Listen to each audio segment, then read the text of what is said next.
Yet another opportunity to be under the sound of his word.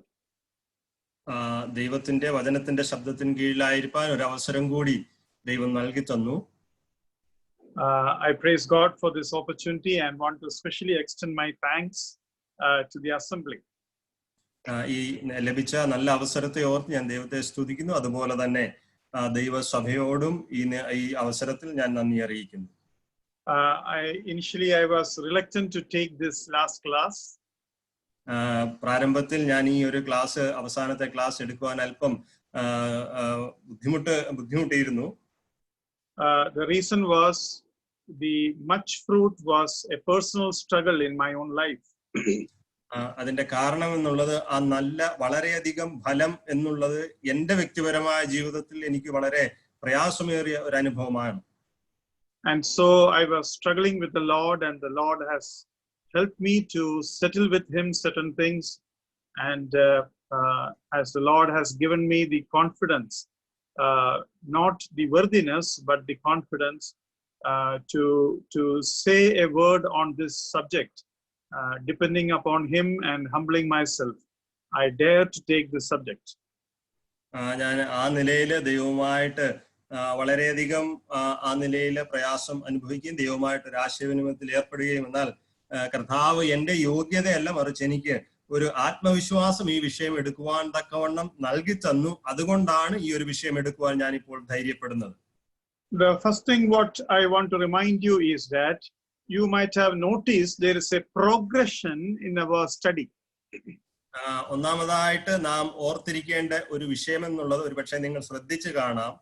നമ്മുടെ ഈ പഠനത്തിൽ ഒരു ഉന്നമനം, ഒരു ഉയർച്ചയിലേക്കുള്ള ഒരു പാത നമുക്ക് കാണുവാനായിട്ട് സാധിക്കും. When we studied about immature fruit or premature. നാം പഠിച്ചപ്പോൾ നാം പാകമാകാത്ത ഫലത്തെ കുറിച്ച് ചിന്തിക്കുകയുണ്ടായി. And then we entered into the matured fruit. അതിനുശേഷം നാം പാകമായ ഫലത്തിലേക്ക് പ്രവേശിക്കുകയുണ്ടായി. And then we understood to some extent the matured ground. അതിനുശേഷം നാം ഒരളവിലെങ്കിലും പാകമായ നിലത്തെ കുറിച്ച് നാം മനസ്സിലാക്കുവാനിടയായി. And now as the Lord has enabled, we have reached to the grand realm of much fruit. എന്നാൽ ഇന്ന് ദൈവം അനുവദിച്ചതുകൊണ്ട് നാം വളരെ ഫലമെന്നുള്ള ആ ശ്രേഷ്ഠമേറിയ തലത്തിലേക്ക് എത്തിപ്പെടുവാൻ തക്കവണ്ണം ഇടയായിട്ട് തീർന്നു. For that we will be mainly focusing on John chapter 15. അതിലേക്കായിട്ട് നാം പ്രധാനമായിട്ടും ശ്രദ്ധ കേന്ദ്രീകരിക്കുന്നത് യോഹന്നാന്റെ സുവിശേഷം 15-ാം അധ്യായത്തിലായിരിക്കും. To begin with, we are going to read one verse from chapter 15, that is verse 5. നമുക്ക് പ്രാരംഭം എന്നോണം അതിലെ ഒരു വാക്യം 15-ാം അധ്യായത്തിന്റെ 5-ാം വാക്യം വായിക്കുവാൻ താല്പര്യപ്പെടുന്നു. ഞാൻ മുന്തിരിവള്ളിയും നിങ്ങൾ കൊമ്പുകളുമാകുന്നു. ഒരുത്തൻ എന്നിലും ഞാൻ അവനിലും വസിക്കുന്നുവെങ്കിൽ അവൻ വളരെ ഫലം കായ്ക്കും. എന്നെ പിരിഞ്ഞ് നിങ്ങൾക്കൊന്നും ചെയ്യുവാൻ കഴിയുകയില്ല. വളരെ ഫലം, much fruit. വളരെ ഫലം എന്നുള്ള ഒരു വാക്ക് നമുക്ക് ഇവിടെ കാണുവാൻ സാധിക്കും. Now the second thing after progression, I want you to notice the fact that this portion gives us a promotion too. രണ്ടാമതായിട്ട് നമ്മൾ ചിന്തിക്കുവാൻ ആഗ്രഹിക്കുന്നത് ഈ ഒരു വിഷയം നമുക്ക് ഒരു സ്ഥാനക്കയറ്റത്തിന്റെ ഒരു അനുഭവത്തിലേക്ക് എത്തുന്നതായിട്ട് കാണുവാൻ സാധിക്കുന്നുണ്ട്. In Luke chapter 8, the Son of God was the sower. നാം ലൂക്കോസ് എഴുതിയ സുവിശേഷം 8-ാം അധ്യായത്തിൽ മനുഷ്യപുത്രനായിരുന്നു വിതയ്ക്കുന്നവൻ എന്ന് കാണുവാൻ സാധിക്കുന്നു. The word was the seed, or the seed was the word.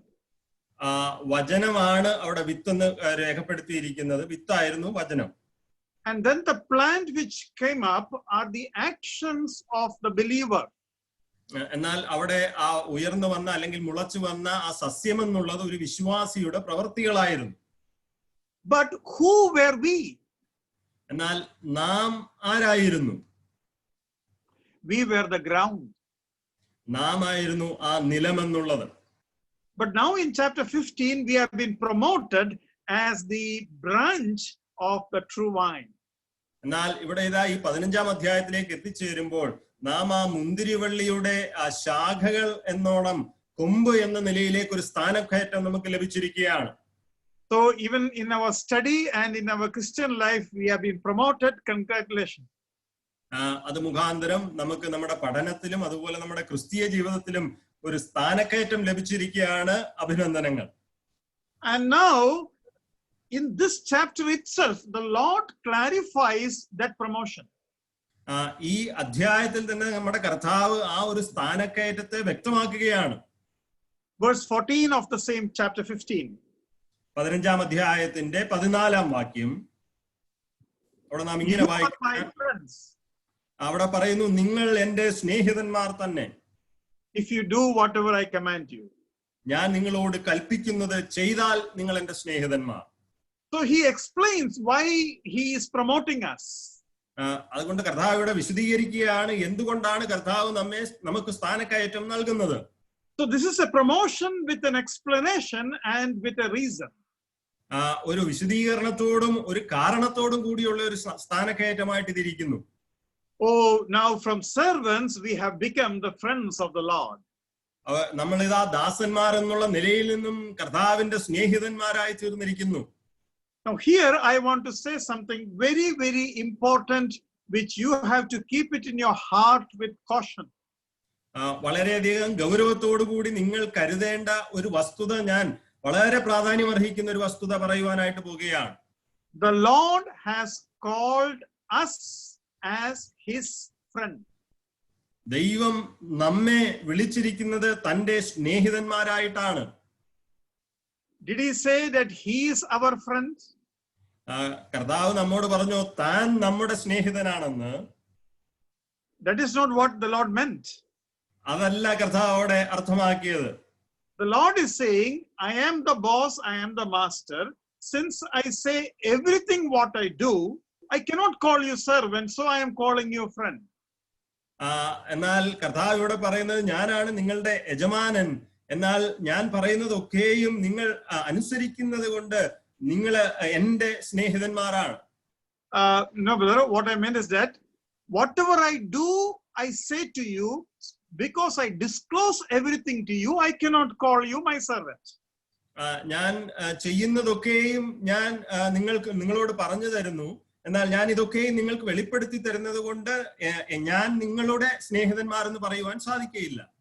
Maybe you will understand when I will give you this example. ഞാൻ ഈ ഒരു ഉദാഹരണം നിങ്ങൾക്ക് നൽകി തരുമ്പോൾ ഒരുപക്ഷെ നിങ്ങൾക്ക് ഇത് മനസ്സിലാകും.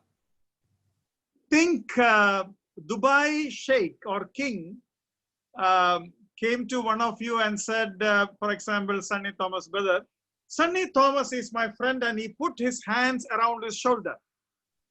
നിങ്ങൾ ഈ നിലയിൽ ഒന്ന് ചിന്തിച്ചു കൊള്ളുക.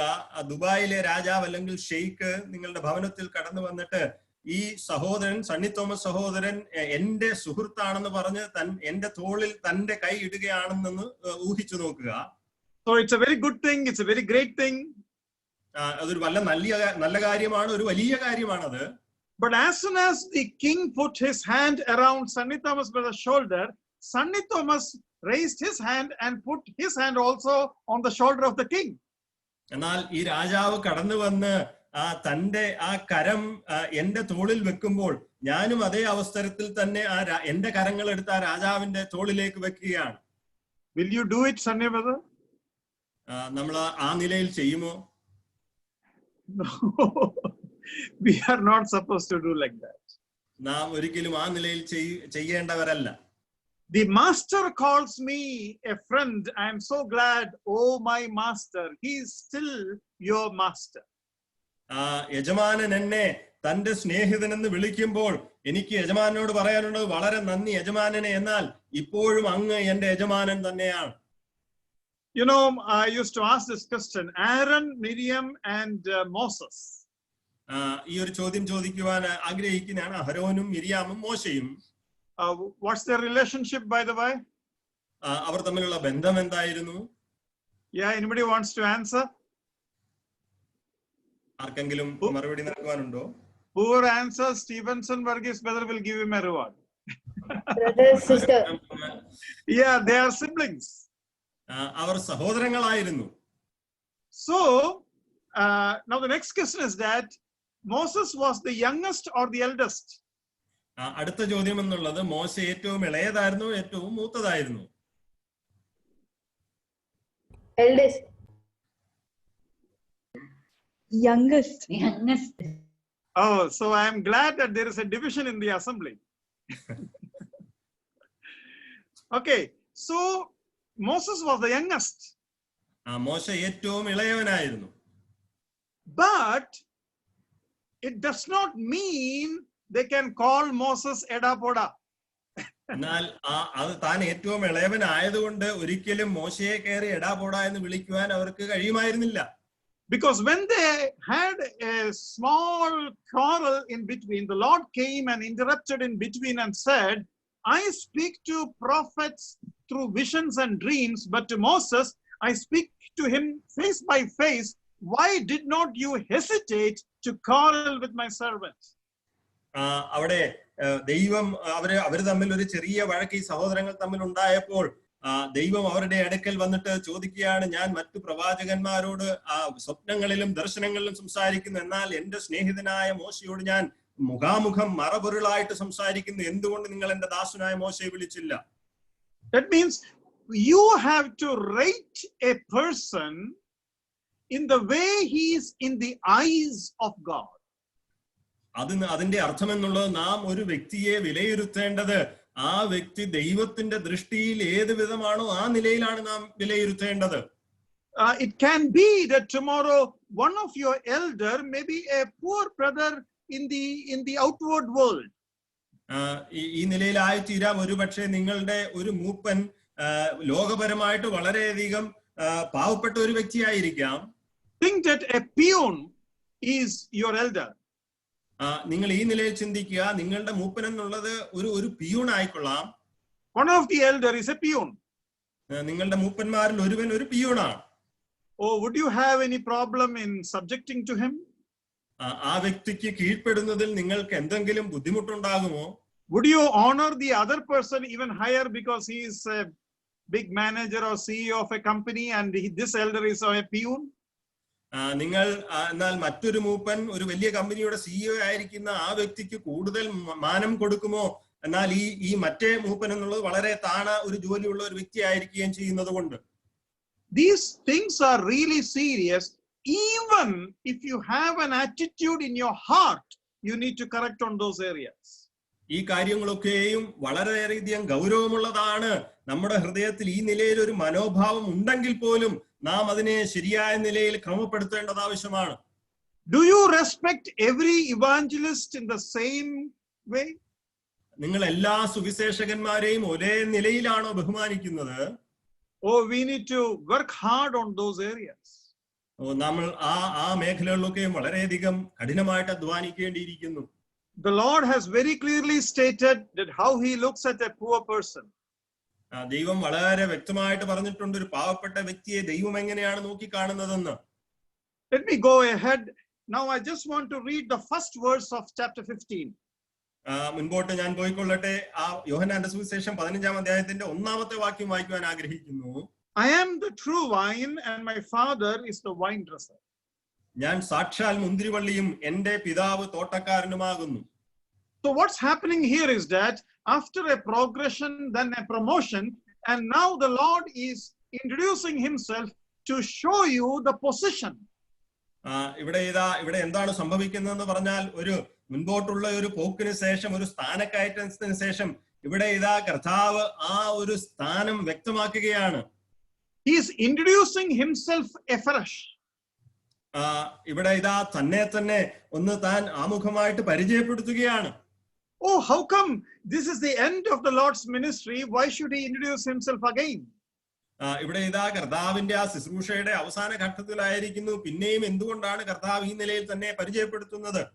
He is saying, excuse me, brethren, excuse me, my disciples. Actually, I am the true vine.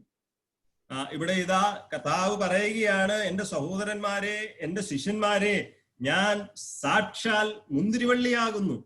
What happened? എന്താണ് സംഭവിച്ചത്? Israel was called as the vine. ഇസ്രായേലാണ് യഹോവയുടെ മുന്തിരിവള്ളി എന്ന് വിളിക്കപ്പെട്ടിരുന്നത്. Israel is also called as the fig. ഇസ്രായേലിനെ അത്തി എന്നും വിളിക്കുന്നുണ്ട്. But now the Lord is saying, actually, those were only the shadows and samples of the true thing. I am the true vine. എന്നാൽ ഇവിടെ കർത്താവ് പറയുകയാണ് അതൊക്കെയും യഥാർത്ഥമായ വസ്തുതയുടെ നിഴലുകൾ മാത്രമായിരുന്നു. ഇവിടെ കർത്താവ് പറയുന്നു, ഞാനാകുന്നു സാക്ഷാൽ മുന്തിരിവള്ളി. The word true, whenever the Lord uses, it has a very different connotation.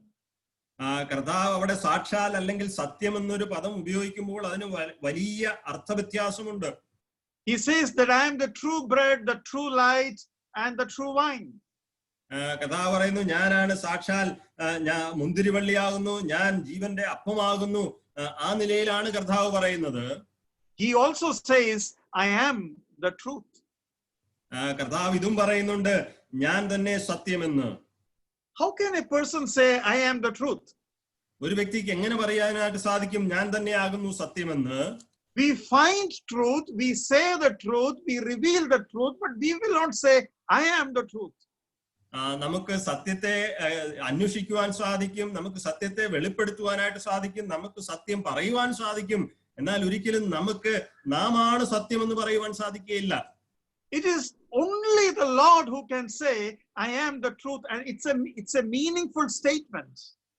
കർത്താവിന് മാത്രമേ ആ നിലയിൽ പറയുവാൻ സാധിക്കുകയുള്ളൂ, ഞാൻ തന്നെ സത്യമെന്ന്. അത് വളരെ അർത്ഥവത്തായ ഒരു പ്രസ്താവനയാണ്. I'm going to give you the meaning of that statement. ആ പ്രസ്താവനയുടെ അർത്ഥം ഞാൻ നിങ്ങൾക്ക് നൽകുവാനായിട്ട് പോവുകയാണ്. One more example. ഒരു ഉദാഹരണം കൂടി. Think myself and brother Daniel, we both, James Daniel brother, we both had a quarrel. Example. ഈ നിലയിൽ ഒന്ന് ഉദാഹരണമായിട്ട് ചിന്തിച്ചു കൊള്ളുക. എനിക്കും ജെയിംസ് ഡാനിയൽ സഹോദരനും തമ്മിൽ ഒരു വഴക്കുണ്ടായി. A very bad example, I know, but please bear with me. വളരെ മോശമായ ഒരു ഉദാഹരണമാണ്, എന്നാൽ എന്നോട് ക്ഷമിക്കണമേ. So we both were quarreling. ഞങ്ങൾ രണ്ടുപേരും വഴക്കിട്ടുകൊണ്ടിരിക്കുകയായിരുന്നു. So brother Stevenson brother has come to, bring peace between us. ഞങ്ങളുടെ ഇടയിൽ സമാധാനം ഉണ്ടാക്കുവാനായിട്ട് സ്റ്റീവൻസൺ സഹോദരൻ കടന്നു വന്നു. So what would he do? താൻ എന്താണ് ചെയ്യുന്നത്? അപ്പോൾ he will ask both of us what happened. ഞങ്ങൾ രണ്ടുപേരോടും ചോദിക്കും എന്താണ് സംഭവിച്ചത്. Then we will say what happened. അപ്പോൾ ഞങ്ങൾ പറയും എന്ത് സംഭവിച്ചു എന്ന്. And then he will ask the reason why that happened. അതിനുശേഷം അദ്ദേഹം ചോദിക്കും എന്തുകൊണ്ടാണ് ഇങ്ങനെ സംഭവിച്ചത്. So little by little he will try to go to the bottom of the issue. ഈ പ്രശ്നത്തിന്റെ ആ ഏറ്റവും അടിത്തട്ടിലേക്ക് അല്പാൽപമായി കടന്നു പോകുവാൻ താൻ ശ്രമിക്കും. And at last he will find out how the quarrel began. അവസാനമായിട്ട് അദ്ദേഹം ഇത് കണ്ടെത്തും എങ്ങനെയാണ് ആ വഴക്ക് ആരംഭിച്ചത് എന്ന്. The beginning of the quarrel is the truth of the quarrel. ആ വഴക്കിന്റെ ആരംഭമാണ് ആ വഴക്കിന്റെ യാഥാർത്ഥ്യം എന്നുള്ളത്. Hope you understood. When the Lord said, actually, I am the one who caused the whole universe. I am the one who created the whole universe. So I am the beginner. I am the reason. I am the cause. So I am the truth. ഇവിടെ കർത്താവ് യഥാർത്ഥത്തിൽ പറയുന്നത് ഞാനാണ് ഈ സർവ്വത്തിന്റെയും കാരണഹേതുവായിട്ടുള്ളത്, ഞാനാണ് ഈ സകലത്തിന്റെയും സൃഷ്ടിതാവായിട്ടുള്ളത്, ഞാനാണ് എല്ലാത്തിന്റെയും ആരംഭം എന്നുള്ളത്. അതുകൊണ്ട് എല്ലാത്തിന്റെയും ആരംഭം ഞാനായിരിക്കുന്നത് കൊണ്ട് ഞാനാകുന്നു സത്യം. Let me put it in my Malayalam, in a colloquial way. Actually, ഇതിനെല്ലാം കാരണക്കാരൻ ഞാനാ, അതുകൊണ്ട് ഞാനാകുന്നു സത്യം. സകല ഇതിനൊക്കെ കാരണക്കാരന് ഇദ്ദേഹമാണ് എന്ന് നമ്മൾ കുറ്റമൊക്കെ പറയത്തില്ലേ എന്ന് പറയുന്ന പോലെ, actually I am the cause. I am the reason for all what you see. So I am the truth. That is what some people say. I am in search of the truth, means I am in search of the creator. ഇവിടെ കർത്താവ് പറയുന്നത് ഞാനാണ് ഇതിനൊക്കെയും കാരണക്കാരനായിരിക്കുന്നത്, അതുകൊണ്ട് ഞാൻ തന്നെയാകുന്നു സത്യം. അതുകൊണ്ടാണ് മറ്റു ചിലർ ഇങ്ങനെ പറയാറുള്ളത്, ഞങ്ങൾ സത്യം അന്വേഷിച്ചു പോവുകയാണ്, അർത്ഥാൽ അവർ ആ സൃഷ്ടാവിനെ അന്വേഷിക്കുകയാണ്. It is a sad thing that Buddha searched the truth and he found there is no truth. വളരെയധികം നിരാശാജനകമായ ഒരു വസ്തുത. ബുദ്ധൻ സത്യം അന്വേഷിച്ചു, എന്നാൽ തനിക്ക് അവസാനം മനസ്സിലാക്കുവാൻ ഇടയായി സത്യമൊന്നും ഇല്ല എന്ന്.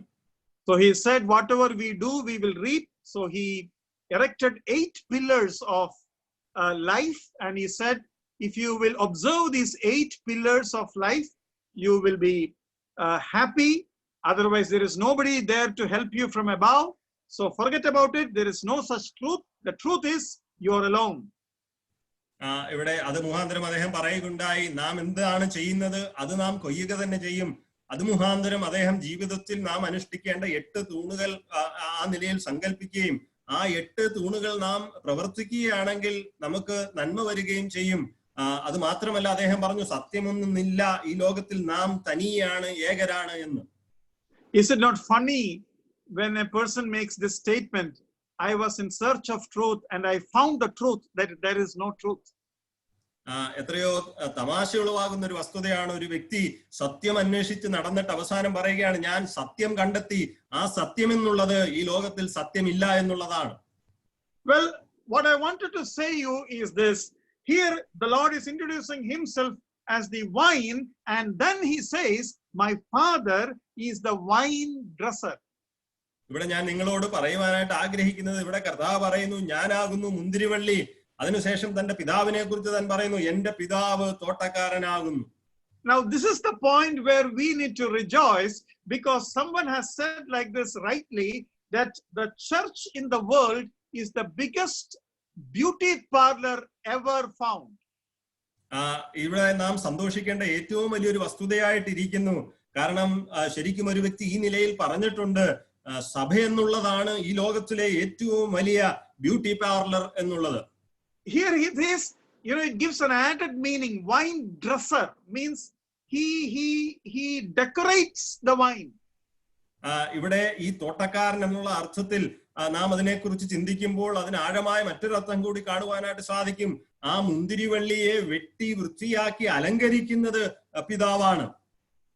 Actually, if you read Ephesians chapter 4, the appointment given to apostles and prophets and evangelists and pastors and teachers are to actually adorn the church. അവിടെ നാം എഫേസ്യ ലേഖനം 4-ാം അധ്യായത്തിൽ നാം കാണുന്നത്, ദൈവം സഭയിൽ അപ്പോസ്തലന്മാരെയും പ്രവാചകന്മാരെയും സുവിശേഷകന്മാരെയും ഇടയന്മാരെയും ഉപദേഷ്ടാക്കന്മാരെയും ആക്കി വെച്ചിരിക്കുന്നത് സഭയെ അലങ്കരിക്കുന്നതിന് വേണ്ടിയാണ്. So actually when you minister, now for example, now I am ministering to the assembly. By this ministry you need to become more beautiful in the eyes of the Lord. ഞാൻ ഇപ്പോൾ നിങ്ങളോട് ശുശ്രൂഷിക്കുകയാണ്, എന്നാൽ ഞാൻ ശുശ്രൂഷിക്കുമ്പോൾ ഉണ്ടാകേണ്ടത് നിങ്ങൾ കൂടുതൽ അലങ്കൃതമാകുകയാണ്, മനോഹരമായി തീരുകയാണ് ദൈവത്തിന്റെ ദൃഷ്ടിയിൽ ഈ ശുശ്രൂഷ മുഖാന്തരം. The bride is getting ready for her bridegroom. മണവാട്ടി തന്റെ മണവാളന് വേണ്ടി തയ്യാറെടുക്കുകയാണ്. And so here we understand one of the greatest truth, that if the Lord is the vine and the Father is the vine dresser, hallelujah, we are the branches. ഇവിടെ നാം മനസ്സിലാക്കേണ്ട ഒരു വലിയ യാഥാർത്ഥ്യം എന്നുള്ളത്, നമ്മുടെ കർത്താവ് മുന്തിരിവള്ളിയും പിതാവ് തോട്ടക്കാരനുമാണെങ്കിൽ ദൈവത്തിന് സ്തോത്രം, നാം കൊമ്പുകളാണ്. What is the joy in it? ഇതിലുള്ള സന്തോഷം എന്താണ്? In me there was nothing good. അത് എന്നിൽ യാതൊരുവിധ നന്മയും ഉണ്ടായിരുന്നില്ല. But now I am attached to the true vine. എന്നാൽ ഇപ്പോൾ ഞാൻ സാക്ഷാൽ മുന്തിരിവള്ളിയോട് ചേർക്കപ്പെട്ടിരിക്കുകയാണ്. And now in me all goodness is flowing. അതുകൊണ്ട് ഇപ്പോൾ എന്നിൽ എല്ലാ നന്മയും ഒഴുകുകയാണ്. All perfection of goodness is available through my veins. ആ നന്മയുടെ എല്ലാ പൂർണ്ണതയും എന്റെ ഞരമ്പുകളിൽ ഇപ്പോൾ ലഭ്യമാണ്. Even now in me there is nothing good, but through me flows all good. എന്നാൽ ഇപ്പോഴും എന്നിൽ യാതൊരു നന്മയുമില്ല, എന്നാൽ ഇപ്പോൾ എന്നിൽ കൂടി എല്ലാ നന്മയും ഒഴുകുകയാണ്. And what a joy it is when you connect this truth with Romans chapter 11 verse 17. നാം ഇതിനെ, ഈ ഒരു സത്യത്തെ റോമാലേഖനം 11-ാം അധ്യായത്തിന്റെ ആ 17-ാം വാക്യവുമായിട്ട് ചേർത്ത് ചിന്തിക്കുമ്പോൾ എത്രയോ ഒരു മനോഹരമായ സന്തോഷകരമായ അനുഭവമാണ് നമുക്ക് ലഭിക്കുന്നത്. We read there, And if some of the branches were broken off, and you being a wild olive tree were grafted in among them, and with them became a partaker of the root and fatness of the olive tree. കൊമ്പുകളിൽ ചിലതൊടിച്ചിട്ട് കാട്ടൊലിവായ നിന്നെ അവയുടെ ഇടയിൽ ഒട്ടിച്ചു ചേർത്ത് olive മരത്തിന്റെ ഫലപ്രദമായ വേരിന് പങ്കാളിയായി തീർന്നു. Partaker of the root and fatness of the olive tree. ആ വേരിനും അതുപോലെ തന്നെ ആ ഒലിവ് മരത്തിന്റെ ആ ഫലപ്രദമായ അനുഭവത്തിനും പങ്കാളിയായി തീർന്നു. You know, ഫലപ്രദമായ ഒലിവ് മരം. I love that word ഫലപ്രദം. That's why I'm saying. That feeling is not coming in English. Maybe we all are Malayalis, that's why we feel like that. But what I wanted to say is that what a fruitful root was Jesus Christ. ഇവിടെ ഞാൻ പറയുവാനായിട്ട് ആഗ്രഹിക്കുന്നത് നമ്മുടെ കർത്താവായ യേശു ക്രിസ്തു എത്രയോ ഫലപ്രദമായ ഒരു വേരായിരുന്നു എന്നുള്ളതാണ്.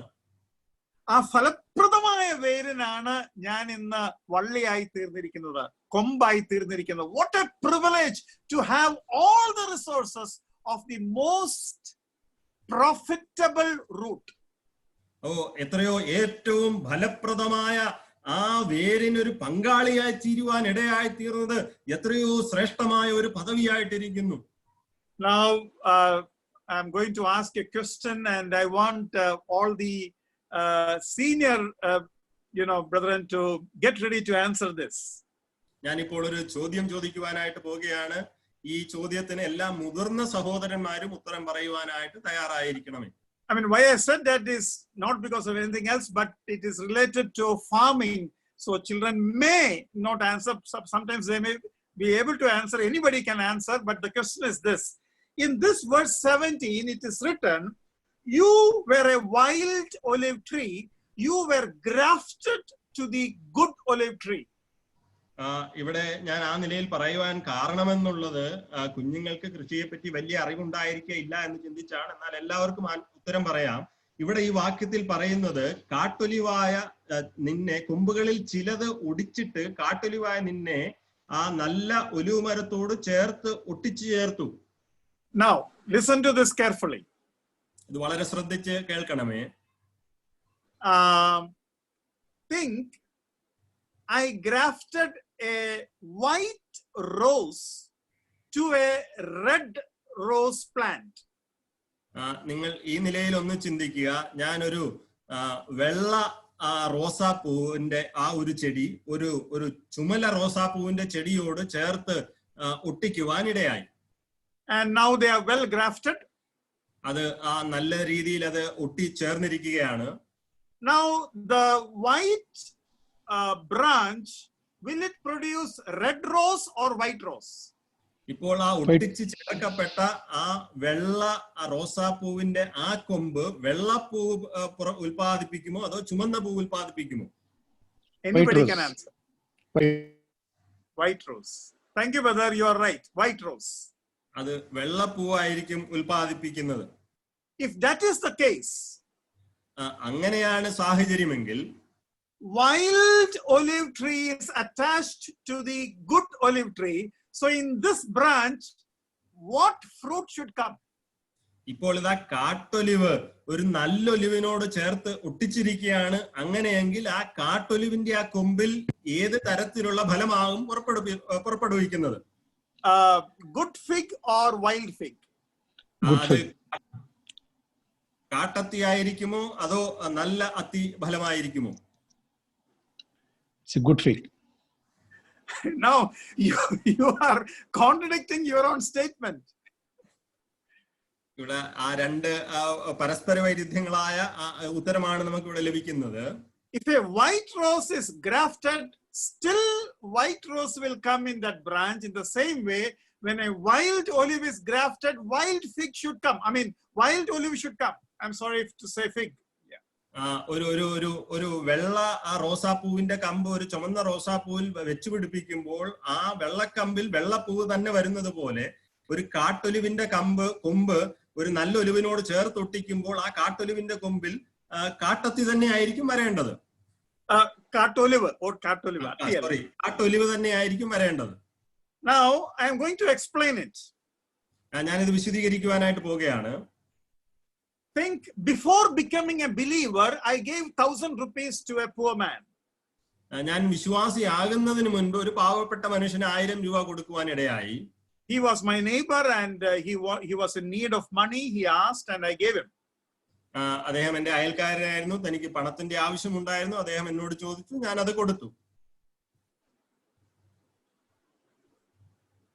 After few years, ചില വർഷങ്ങൾക്ക് ശേഷം I became a believer.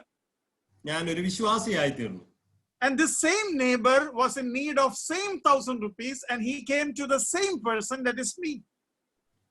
ഇതേ അയൽക്കാരൻ തന്നെ ഇതേ തുകയുടെ ആവശ്യവുമായിട്ട് നേരത്തെ ചോദിച്ച എന്റെ അടുക്കൽ തന്നെ പിന്നെയും കടന്നു വന്നു. And then I again gave him 1,000 rupees. ഞാൻ അപ്പോഴും ആ വ്യക്തിക്ക് 1000 രൂപ കൊടുത്തു. Now this person, the amount and the deed is same in both the case. Only difference is that before I was an unbeliever and now I am a believer. ഈ കൊടുത്ത വ്യക്തിയും കൊടുക്കുന്ന വ്യക്തിയും തുകയും എല്ലാം തന്നെ ഒന്ന് തന്നെയാണ്. എന്നാൽ ഒരേ വ്യത്യാസം മാത്രം, ആദ്യം വാങ്ങിക്കുമ്പോൾ ഞാൻ വിശ്വാസി ആയിരുന്നില്ല, എന്നാൽ രണ്ടാമത് വന്നപ്പോൾ ഞാൻ വിശ്വാസിയായി തീർന്നു. Which good deed would be counted in heaven? സ്വർഗത്തിൽ ഏത് നല്ല പ്രവൃത്തിയായിരിക്കും കണക്കിടുക? The first or the second? ഒന്നാമത്തേതോ രണ്ടാമത്തേതോ?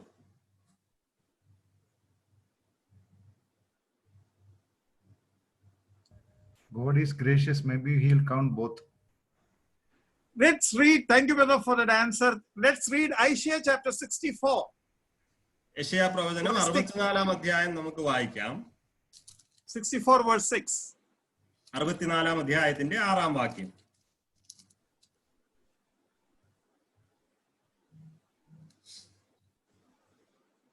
ഞങ്ങൾ എല്ലാവരും അശുദ്ധനെ പോലെ ആയിത്തീർന്നു. ഞങ്ങളുടെ നീതി പ്രവൃത്തികളൊക്കെയും കറപിരണ്ട തുണി പോലെ ഞങ്ങൾ എല്ലാവരും ഇലപോലെ വാടിപ്പോകുന്നു. ഞങ്ങളുടെ അകൃത്യങ്ങൾ ഞങ്ങളെ കാറ്റുപോലെ പറപ്പിച്ചു കളയുന്നു. That verse says all your good works, not bad works. Bad works are bad works, no doubt in it. But all your good works are like filthy rags. ആ വാക്യം പറയുന്നത് ഞങ്ങളുടെ നീതി പ്രവർത്തികൾ അഥവാ ഞങ്ങളുടെ നല്ല പ്രവർത്തികൾ ഒക്കെയും കറപിരണ്ട തുണി പോലെയാണ്. See, but in Ephesians chapter 2 verse 10 it says that God has prepared good works that we may do it, so that he has prepared it beforehand. So God has created us to do good works. എന്നാൽ എഫേസ്യ ലേഖനം 2-ാം അധ്യായത്തിന്റെ 10-ാം വാക്യം നാം വായിക്കുന്നത് നാം അവന്റെ കൈപ്പണിയായി സൽപ്രവർത്തിക്കായിട്ട് ക്രിസ്തുയേശുവിൽ സൃഷ്ടിക്കപ്പെട്ടവരാണ്. അതുകൊണ്ട് ദൈവം നമ്മെ സൃഷ്ടിച്ചത് സൽപ്രവർത്തികൾക്ക് വേണ്ടിയാണ്. But only after salvation God expects good works from us. എന്നാൽ നമ്മുടെ രക്ഷയ്ക്ക് ശേഷം മാത്രമാണ് ദൈവം നമ്മിൽ നിന്നും സൽപ്രവർത്തികൾ പ്രതീക്ഷിക്കുന്നത്. Because the fatness, the power, the initiation, the inspiration, the spirit behind the good work is God, while before the spirit behind the good work is flesh and sin. എന്നാൽ ഇവിടെ നാം രക്ഷിക്കപ്പെട്ടതിന് ശേഷം ഒരു നല്ല പ്രവൃത്തി ചെയ്യുവാൻ നമ്മിൽ ഉണ്ടാക്കുന്ന ആ താല്പര്യം അല്ലെങ്കിൽ നമ്മെ ഉദ്യമിപ്പിക്കുന്നത് അതിന്റെ കാരണഹേതുവായി തീരുന്നത് ദൈവമാണ്. എന്നാൽ നാം രക്ഷിക്കപ്പെടുന്നതിന് മുൻപ് ആ നിലയിൽ ഒരു പ്രവൃത്തി ചെയ്യുവാനായിട്ട് നമ്മെ താല്പര്യപ്പെടുത്തുന്നത് നമ്മുടെ പാപവും നമ്മുടെ സ്വയവുമാണ്. So the wild olive received its fatness from the wild root, while the wild olive, when it is attached to the good olive, now it is receiving its fatness from Jesus Christ, the profitable root. മുൻപ് ആ കാട്ടൊലിവ് അതിന്റെ എല്ലാ ഓജസ്സും അല്ലെങ്കിൽ അതിന്റെ എല്ലാ പോഷകവും സ്വീകരിച്ചിരുന്നത് ആ കാട്ടൊലിവിന്റെ വേരിലായിരുന്നുവെങ്കിൽ അത് വെട്ടി ആ നല്ല ഒലിവിനോട് ഒട്ടിച്ചതിനു ശേഷം അത് അതിന്റെ എല്ലാ പോഷകങ്ങളും ലഭിക്കുന്നത് ആ നല്ല ഒലിവ ആ നല്ല വേരായ കർത്താവായ യേശുക്രിസ്തുവിൽ നിന്നാണ് എന്ന് നാം മനസ്സിലാക്കണം. Oh dear brethren, the little small things which we do pleases and gives immense pleasure to the Father, because it has come from the root which is Jesus Christ, and because of that the Father rejoices. പ്രിയമുള്ളവരെ, നാം ആ നിലയിൽ ചെയ്യുന്ന ചെറിയ ചെറിയ പ്രവൃത്തികൾ പോലും പിതാവായ ദൈവത്തിന് വളരെയധികം സന്തോഷം കൊടുക്കുന്നതാണ്. കാരണം അത് കടന്നു വരുന്നത് ആ വേരായ കർത്താവായ യേശുക്രിസ്തുവിൽ നിന്നാണ്. ആ ഒരു വസ്തുത പിതാവായ ദൈവത്തിന് വളരെ സന്തോഷപ്രദമായിട്ടിരിക്കുന്നു.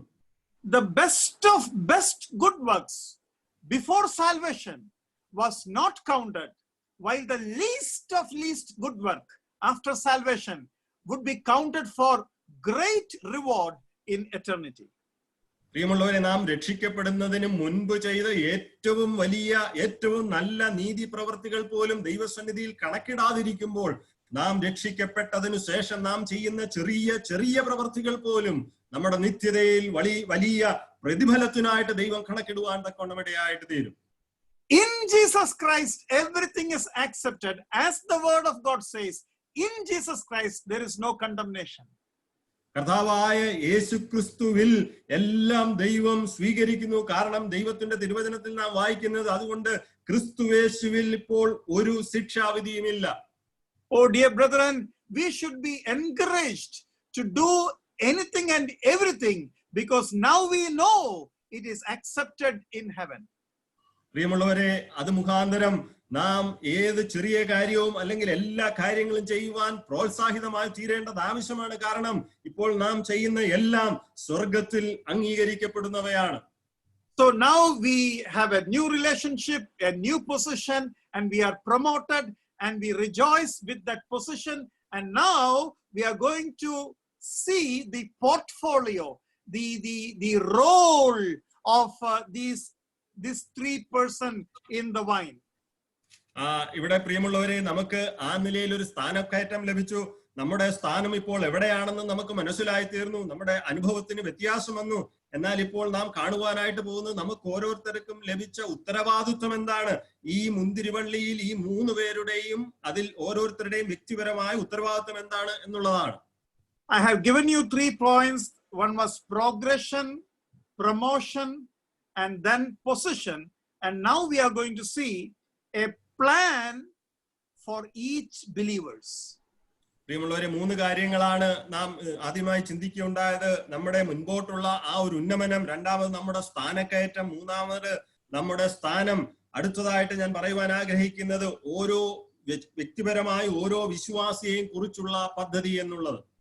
Verse 2. രണ്ടാമത്തെ വാക്യം. Every branch in me. So God has a plan for every branch, okay?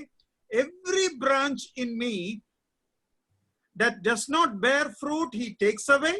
And every branch that bears fruit, he prunes that it may bear more fruit. അവിടെ നാം വായിക്കുന്നത്, എന്നിൽ കായ്ക്കാത്ത കൊമ്പ് ഒക്കെയും അവൻ നീക്കിക്കളയുന്നു, കായ്ക്കുന്നതൊക്കെയും അധികം ഫലം കായ്ക്കേണ്ടതിന് ചെത്തിവെടിപ്പാക്കുന്നു. Now here we brethren people have a small problem in understanding. ഈ ഒരു ഭാഗത്ത് വരുമ്പോൾ വേർപാടുകാരായ നമുക്ക് ഇത് മനസ്സിലാക്കുന്നതിൽ ഒരു ചെറിയ പ്രശ്നമുണ്ട്. We believe salvation cannot be lost. നാം വിശ്വസിക്കുന്നു രക്ഷ നഷ്ടപ്പെടുകയില്ല എന്ന്. It's not our belief, that's what the word of God teaches. അത് നമ്മുടെ വിശ്വാസമല്ല, ദൈവത്തിന്റെ വചനം അതാണ് പഠിപ്പിക്കുന്നത്. But this verse, this particular verse gives us a feeling whether it is saying, whether the Lord is saying you can lose your salvation.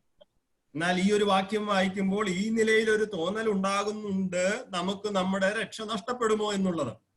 But you need to understand, almost in every translation or most of the Bible, where it is written, he takes away, in footnote it is written, he will lift you up.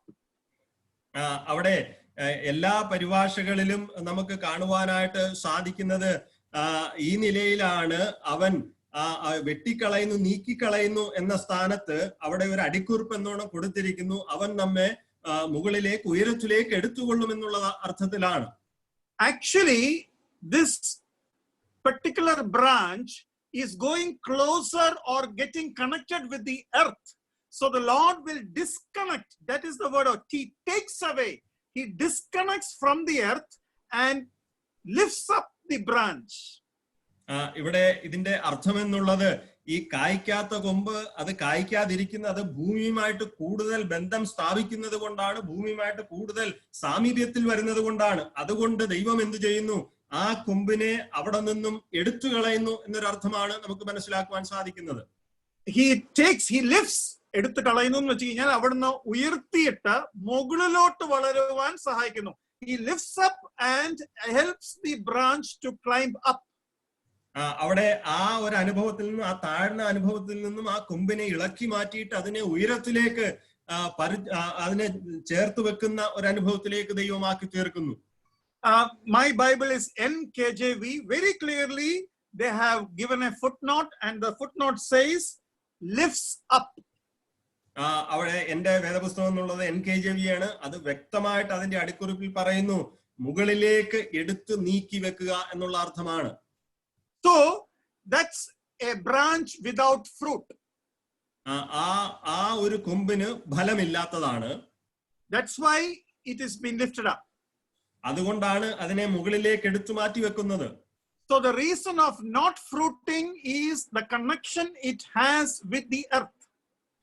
അതിന് ഫലം കായ്ക്കാത്തതിന്റെ കാരണം എന്നുള്ളത് അതിന് ഭൂമിയുമായിട്ടുള്ള ബന്ധം കൊണ്ടാണ്. Luke 8 also teaches us the same thing. Because of care, rich and pleasures, we are not able to bear matured fruits.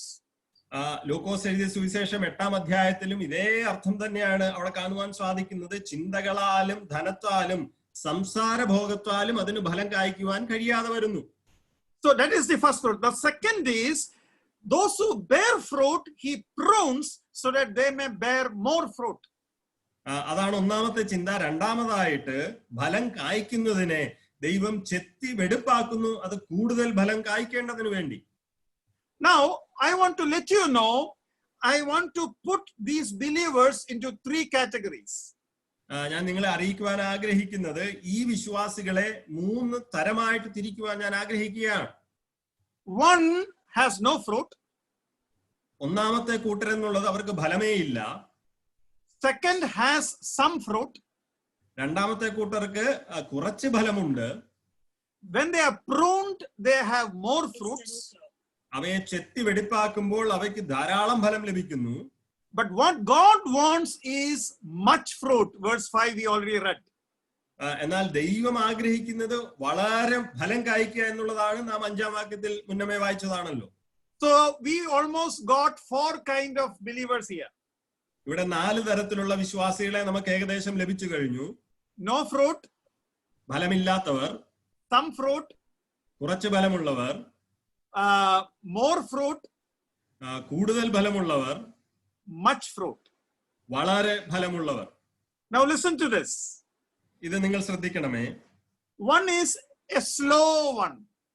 ഒന്നാമത്തേത് വളരെ പതിയെ പോകുന്ന ഒരു കൂട്ടരാണ്. The other is the struggling one. രണ്ടാമത്തേതെന്ന് പറഞ്ഞാൽ കഠിനാധ്വാനം അല്ലെങ്കിൽ പ്രയത്നത്തിലായിരിക്കുന്ന, ബുദ്ധിമുട്ട് അനുഭവിക്കുന്ന കൂട്ടരാണ്. The third is the striving one. മൂന്നാമത്തേതെന്ന് പറയുന്നത് മുന്നേറാനുള്ള ത്വരയുള്ള ഒരു കൂട്ടരാണ്. And the fourth is the thriving one. നാലാമത്തേത് വളരെ മുൻപിൽ കുതിച്ചു പോകുന്ന കൂട്ടരാണ്. Now, why and how these differences are happening?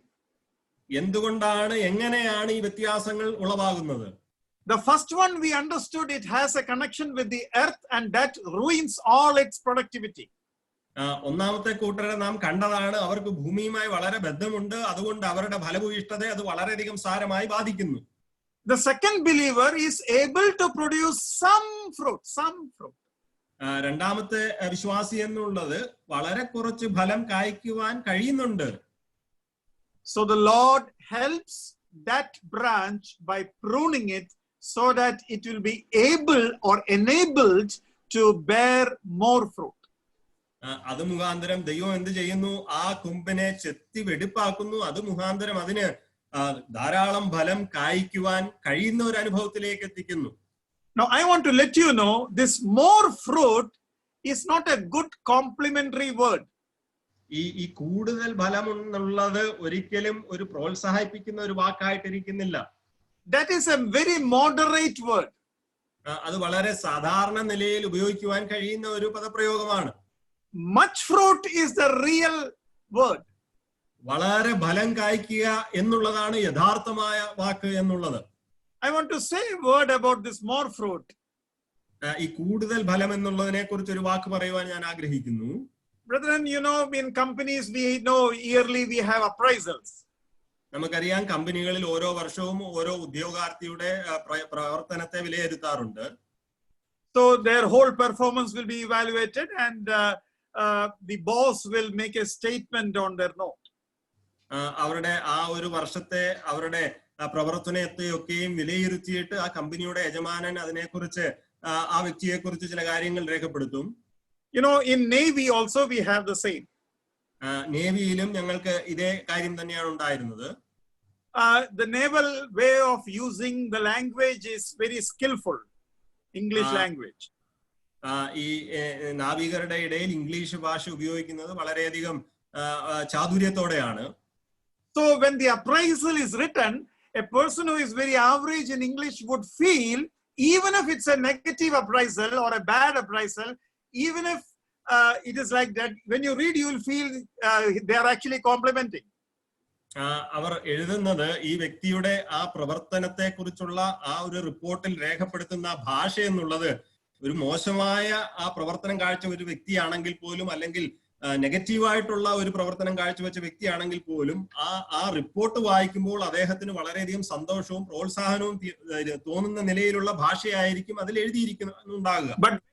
But when we read, we really know, those who know little bit English knows, actually the officer has written, this person is not good enough. എന്നാൽ ശരിക്കും ആ ഭാഷ അറിയാവുന്നവർ, നല്ല English അറിയാവുന്നവർ അത് വായിച്ചു നോക്കിയാൽ ആ ഓഫീസർ എഴുതി വെച്ചിരിക്കുന്നത് ഈ വ്യക്തി ഇയാളുടെ ജോലിക്ക് നല്ലതല്ല, അല്ലെങ്കിൽ പൂർണ്ണമായ നിലയിൽ യോഗ്യനല്ല എന്നുള്ളതാണ്. For example, if the officer writes, George Matthew is good in his inner person, he need to be encouraged and guided, he would perform well. ഒരു ഉദാഹരണത്തിന് ഒരു ഓഫീസർ ഇങ്ങനെ എഴുതുന്നു, ജോർജ് മാത്യു വ്യക്തി എന്നുള്ള നിലയിൽ നല്ല ഒരു വ്യക്തിയാണ്, എന്നാൽ അദ്ദേഹത്തിന് കൂടുതലായിട്ട് പ്രവർത്തിക്കുവാൻ പ്രോത്സാഹനവും ഉത്തേജനവും ആവശ്യമാണ് എന്ന് എഴുതി വെക്കുന്നു. The meaning is simply this: even if the person is good, if you are not behind him, you will not get anything done. അതിന്റെ അർത്ഥം എന്നുള്ളത് ഇതാണ്, ഈ വ്യക്തി നല്ലൊരു മനുഷ്യനാണെങ്കിലും ഈ വ്യക്തിയുടെ പുറകെ പോയില്ലെങ്കിൽ ഒരു കാര്യവും നിങ്ങൾക്ക് സാധിച്ചെടുക്കുവാനായിട്ട് കഴിയുകയില്ല. That means he is not faithful if you will hand him some job, or he needs supervision, or you cannot blindly trust him. അതിന്റെ അർത്ഥം എന്നുള്ളത് ഒരു കാര്യം ഏൽപ്പിച്ചാൽ അദ്ദേഹം വിശ്വസ്തനല്ല, രണ്ടാമത് അദ്ദേഹത്തിന് എപ്പോഴും ഒരു മേൽനോട്ടം ആവശ്യമാണ്, തന്നെ ഏൽപ്പിക്കുന്ന കാര്യങ്ങൾ നമുക്ക് പൂർണ്ണമായിട്ട് അദ്ദേഹത്തെ ആശ്രയിക്കുവാനും കഴിയുകയില്ല. So here the Lord is saying this branch need pruning. Keep on pruning it, then only it will produce fruit. ഇവിടെ അതുകൊണ്ട് കർത്താവ് പറയുകയാണ്, അതുകൊണ്ട് ഈ കൊമ്പിന് ഒരു ചെത്തി വെടുപ്പാക്കുന്ന ആവശ്യമാണ്, ഒരു അനുഭവം ആവശ്യമാണ്, എങ്കിൽ മാത്രമേ ഇത് ഫലം കായ്ക്കുകയുള്ളൂ. But there are some other branches which actually gives much fruit. എന്നാൽ മറ്റ് ചില കൊമ്പുകളുണ്ട്, അത് ധാരാളം ഫലം കായ്ക്കുന്ന, വളരെ ഫലം കായ്ക്കുന്ന കൊമ്പുകളാണ്. And the secret for them bearing much fruit is actually not the fruit, but another thing which they are doing. എന്നാൽ അവർ ആ ഫലം പുറപ്പെടുവിക്കുന്നതിന്റെ, വളരെ ഫലം കായ്ക്കുന്നതിന്റെ രഹസ്യം എന്നുള്ളത് ആ ഫലമല്ല, മറിച്ച് അവർ ചെയ്യുന്ന മറ്റ് ചില കാര്യങ്ങളാണ്. Verse 5 we will read once more. നാം 5-ാം വാക്യം നമുക്കൊരു പ്രാവശ്യം കൂടി വായിക്കാം. ഞാൻ മുന്തിരിവള്ളി, നിങ്ങൾ കൊമ്പുകളുമാകുന്നു, ഒരുത്തൻ എന്നിലും ഞാൻ അവനിലും വസിക്കുന്നുവെങ്കിൽ അവൻ വളരെ ഫലം കായ്ക്കും. വസിക്കുന്നുവെങ്കിൽ, if he abides in me, അവൻ എന്നിൽ വസിക്കുന്നു എങ്കിൽ. the secret of much fruit is in abiding. ആ വളരെ ഫലം കായ്ക്കുന്നതിന്റെ രഹസ്യം എന്നുള്ളത് ആ വസിക്കുന്നതിലാണ്. So I want to put these 4 believers in comparison with some worldly things. ലോകപരമായ ചില കാര്യങ്ങളുമായിട്ട് ഞാൻ ഈ 4 തരം വിശ്വാസികളെ ഒന്ന് താരതമ്യം ചെയ്യുവാൻ പോവുകയാണ്. You send a small child in LKG, UKG. നിങ്ങളൊരു കൊച്ചുകുട്ടിയെ LKG, UKG അയക്കുക. He is interested only in playing. ആ കുട്ടിക്ക് കളിക്കുന്നതിൽ മാത്രമായിരിക്കും ശ്രദ്ധയും He, താല്പര്യവും. as a student, he is not, fruiting well. He is a slow believer. He is a slow student. ഒരു വിദ്യാർത്ഥി എന്നുള്ള നിലയിൽ തനിക്ക് പഠിക്കുന്നതിൽ വലിയ താല്പര്യമില്ല. ആ പഠനത്തിൽ താൻ വളരെയധികം പതുക്കെയാണ്, പുറകോട്ടാണ്. And then he gets into higher classes. അതിനുശേഷം ഉയർന്ന ക്ലാസ്സുകളിലേക്ക് താൻ പോകുന്നു. If father does some pruning in him, he will study a little bit. പിതാവ് തന്നിൽ എന്തെങ്കിലും ഒരു ചെത്തുന്ന ആ ഒരു പ്രവൃത്തി ചെയ്യുകയാണെങ്കിൽ അല്പം കൂടി ഫലം താൻ കായ്ക്കും. Some of the children are smiling. I don't know why. ചില കുഞ്ഞുങ്ങൾ ചിരിക്കുന്നു, എന്താണെന്ന് എനിക്കറിയില്ല. So I think you have the knowledge of what you mean by pruning of the father. ഒരു പിതാവ് ചെത്തുന്നത് എന്താണെന്നുള്ള അറിവ് നിങ്ങൾക്കുണ്ടെന്ന് ഞാൻ കരുതുകയാണ്. And so after that, when you go to some professional courses or studies, you study by yourself, or maybe you will even provide the needed fees by yourself. എന്നാൽ അതിനുശേഷം നിങ്ങൾ എന്തെങ്കിലും ഒരു സാങ്കേതികമായി നിങ്ങൾ ഒരു ജോലി ചെയ്യത്തക്ക നിലയിലുള്ള ഒരു കോഴ്സിന് പോകുമ്പോൾ നിങ്ങൾ നിങ്ങളുടേതായ രീതിയിൽ സ്വയം പഠിക്കുവാൻ ആരംഭിക്കും. മാത്രമല്ല അതിന്റെ ചിലവും നിങ്ങൾ കണ്ടെത്തുവാനായിട്ട് ആരംഭിക്കും. So you see the difference in these three categories. ഈ മൂന്ന് വിഭാഗങ്ങളിലെ വ്യത്യാസം നാം കണ്ടു കഴിഞ്ഞു. Now I want to put it into that example into a woman's life. ഒരു സ്ത്രീയുടെ ജീവിതത്തിലോട്ട് ഈ ഉദാഹരണം കൊണ്ടുവരുവാൻ ഞാൻ ആഗ്രഹിക്കുകയാണ്. When a girl gets married, initially one of her greatest desire is to go to her own home and visit her parents and see her relatives. ഒരു പെൺകുട്ടി വിവാഹിതയാകുമ്പോൾ തന്റെ ഏറ്റവും വലിയ ആഗ്രഹം എന്നുള്ളത് തന്റെ സ്വന്തം ഭവനത്തിലേക്ക് പോകുകയും തന്റെ ബന്ധുക്കളെ കാണുകയും ചെയ്യുക എന്നുള്ളതായിരിക്കും. കൂടെ പറഞ്ഞു വീട്ടിൽ പോണം. They want to go home. അവർക്ക് അവരുടെ വീട്ടിൽ പോകാനുള്ള താല്പര്യം. And so after some time, it will slowly change as life progresses. എന്നാൽ ജീവിതം മുന്നോട്ട് പുരോഗമിക്കുമ്പോൾ ഈ ഒരു മനോഭാവം പതിയെ മാറുവാനിടയാകും. So earlier she was a slow wife, and now she is getting pruned, or she is getting molded into the new family. പ്രാരംഭത്തിൽ താൻ ഒരു വളരെ പതുക്കെ ഉള്ള ഒരു പതിയെ ഉള്ള ഒരു ഭാര്യയായിരുന്നുവെങ്കിൽ ഇപ്പോൾ ഇതാ താൻ കൂടുതൽ ഒരു മുന്നോട്ടുള്ള ഒരു ജീവിതത്തിൽ, ഒരു കുടുംബ ജീവിതത്തിന്റെ ആ ഒരു ആഴമേറിയ തലങ്ങളിലേക്ക് ചെത്തി ഒരുക്കപ്പെടുകയാണ്. And then they have kids, and the kids are growing, and she is responsible for the whole family, and now she has hardly any time for her old home. അതിനുശേഷം തനിക്ക് കുഞ്ഞുങ്ങൾ ഉണ്ടാകുന്നു. ആ ഭവനത്തിന്റെ മുഴുവൻ ഉത്തരവാദിത്വം തന്റെ മേലാകുന്നു. അപ്പോൾ തനിക്ക് തന്റെ ആ പഴയ ഭവനത്തെ കുറിച്ച് ഓർക്കുവാൻ പോലുമുള്ള സമയം ലഭിക്കാത്ത അനുഭവം കടന്നു വരും. What I mean to say is that she now is fully abiding, dwelling, living, engrossed, cleaving into her family, where she becomes highly productive. അത് ഞാൻ പറയുവാൻ അർത്ഥമാക്കിയത് ഇത്രമാത്രമാണ്. ഇപ്പോൾ ആ ഭാര്യ എന്നുള്ളത് പൂർണ്ണമായിട്ടും തന്റെ ഭവനത്തിന്റെ കാര്യങ്ങൾ നോക്കി ഭവനത്തിൽ തന്നെ വസിച്ച് ഭവനത്തോട് പറ്റിച്ചേർന്ന് ആ നിലയിൽ മുഴുവനായി ആ ഭവനത്തിന് വേണ്ടി ചിലവഴിക്കുന്നവളായി തീരുന്നു. ആ നിലയിൽ ഒരു കുടുംബത്തിന് വേണ്ടുന്ന എല്ലാ ഫലവും തന്നിൽ നിന്ന് പുറപ്പെടുവാൻ ഇടയായിട്ട് തീരുന്നു. I think most of the believers today are in the pruning stage. ഞാൻ കരുതുന്നത് മിക്കവാറും എല്ലാ വിശ്വാസികളും ഇപ്പോൾ ഈ ചെത്തി വെടുപ്പാക്കപ്പെടുന്ന ഒരു അനുഭവത്തിലായിരിക്കുന്നു എന്നുള്ളതാണ്.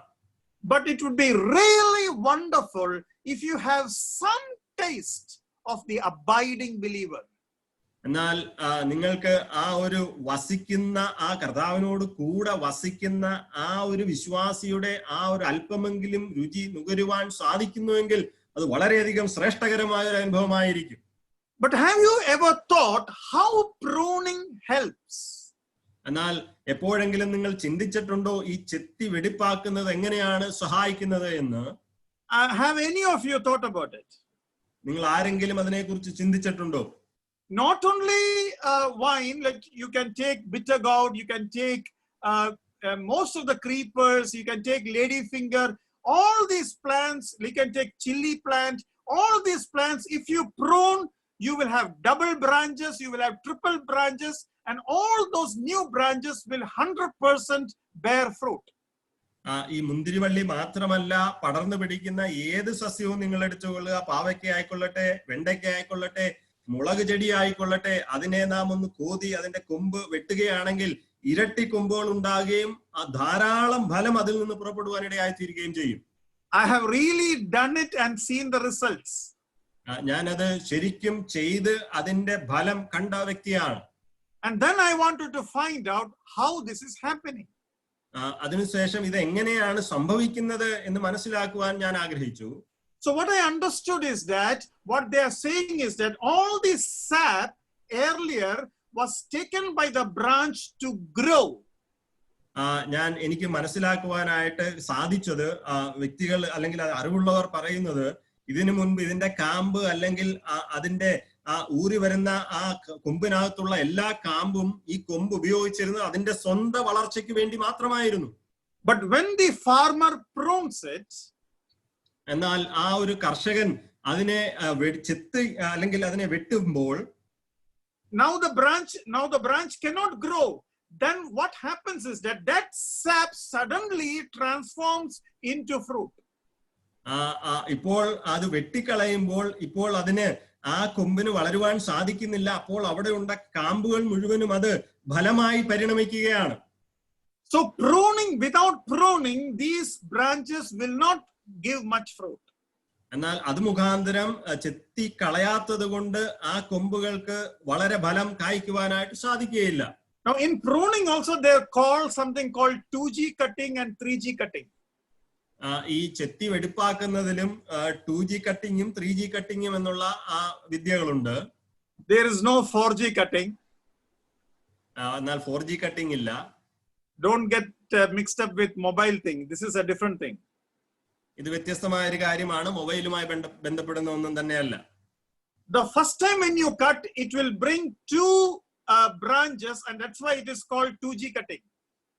ആദ്യത്തെ പ്രാവശ്യം ഒരു കൊമ്പിനെ നാം ചെത്തുമ്പോൾ അതിൽ നിന്നും രണ്ട് ശിഖരങ്ങൾ ഉളവാകുവാൻ ഇടയായി തീരും. അതുകൊണ്ടാണ് അതിനെ 2G കട്ടിംഗ് എന്ന് പറയുന്നത്.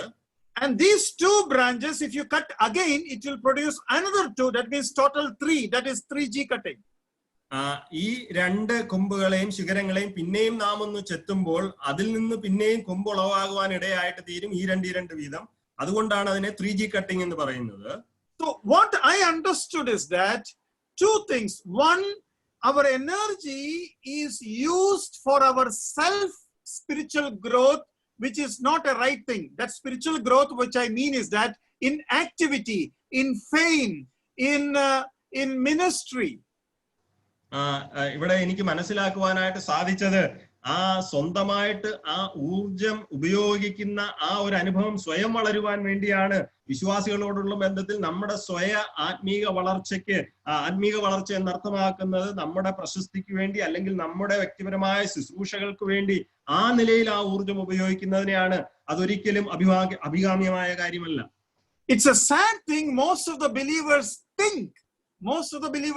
think activity is the fruit. ഇത് വളരെയധികം നിരാശാജനകമായ ഒരു വസ്തുത എന്നുള്ളത് പല വിശ്വാസികളും കരുതുന്നത് പ്രവർത്തനങ്ങളാണ് ഫലം എന്നുള്ളതാണ്. Oh, I gave a ministry, so I am a fruitful person. ഞാനൊരു ശുശ്രൂഷ ചെയ്തു അല്ലെങ്കിൽ ഞാനൊരു പ്രവർത്തനം ചെയ്തു, അതുകൊണ്ട് ഞാൻ ഫലവത്തായ അല്ലെങ്കിൽ ഫലപ്രദമായ ഒരു വ്യക്തിയാണ് എന്ന് നാം പറയും. You know, the ministry is not the fruit, but the fruit should be in the ministry.